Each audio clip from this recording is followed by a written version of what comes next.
Let's talk about how we introduce the toddler to an infant that's coming into the house, their sibling, their sister, their brother. Let's talk about how we do this. It starts around a week before. What I like to do is I like to take my toddler to the toy store and say, okay, my baby's coming, who will be your brother or your sister.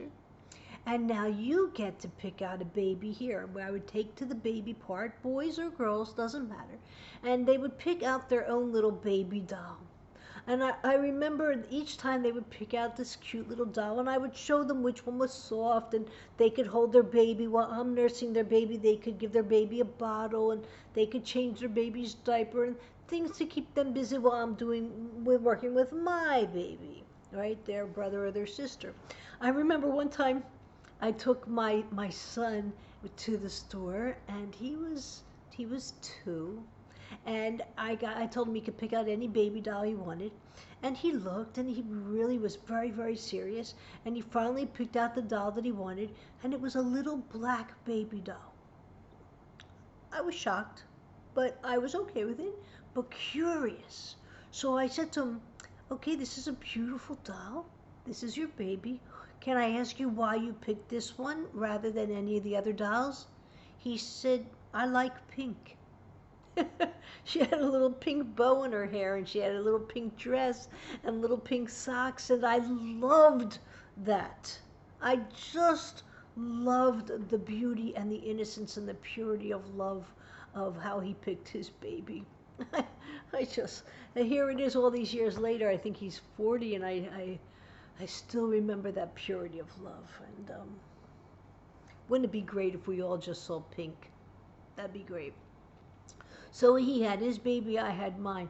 How did I discover to do this? Because they're very fascinated with the baby. Never leave your toddler alone in the room with a baby, because as much as they love the baby, they're exploring. Right? I remember one time my 2-year-old, no, no, she wasn't. She was like 15 months old when I had my second child. Yep.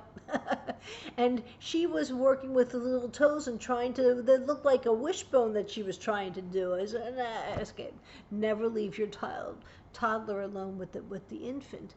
But you want to get them to feel like a big brother or sister. So before the baby comes into the house, you want to teach them where the diapers are, and where the diaper pail is, and where different things are that they could help you with. And you could say, this is the sheet that goes here, and you can name it nappy, whatever you want. And if you need a nappy, you can say, could you get me a nappy? And you can get one for your baby doll too, and they can open the drawer and get out the nappy. Or can you get me a diaper, please? And they can open the drawer and know exactly where the diapers are. And then remember to say, you are a wonderful, wonderful big brother. You're a wonderful big sister. I am so proud of you, and I'm so happy you're my daughter. You're such a wonderful child.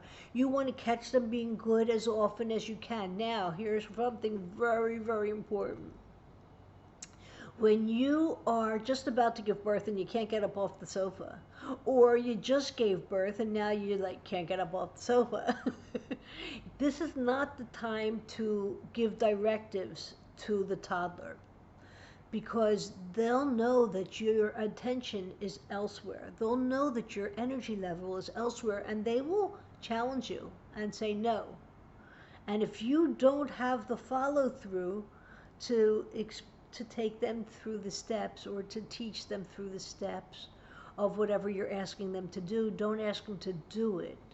Because if you ask them to do something and you're not ready to follow it up with your body, and I'll tell you in a second what that looks like, then you're setting up a place for defiance, and you never want to set it up. You never want to set it up. So what does it mean, have your body follow through? That means if I say, okay, it's going to be time to clean up in a few minutes, so I want you to start to finish what you're doing, because in 2 minutes we're going to clean up. In 1 minute we're going to clean up. Okay, in 10 seconds I'm going to come over and help you clean up. Okay, now I've already got their minds ready, everything's ready, and now I come and I sit next to them and I say, okay, so let's learn how to clean up. Here's all the crayons. Here's the box. I'm going to pick one crayon up and put it in the box. Now you pick one crayon up and put it in the box. Good job, right? Everybody can clean up one thing at a time as long as everything has a place for everything and everything in its place, right? And it starts with a box of crayons, right? There's always room for every single crayon unless they broke, right? So if they broke, then here's your little Tupperware container and all the broken crayons go in here. We can scoop them up and put them in. Scoop them up and put them in. The big ones still go in here and the broken ones go in here, right?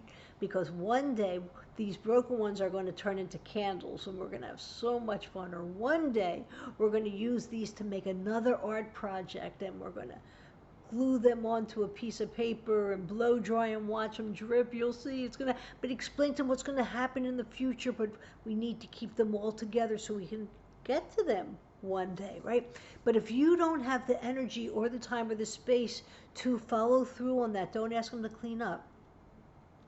Don't, because they won't be able to yet without you. Or they'll figure out that they don't have to because you're not going to follow through. All right, that's your Bubbie Pin for today. That's all I got. If you like this, give me a thumbs up, subscribe to the channel, and share it with your friends. Catch you tomorrow.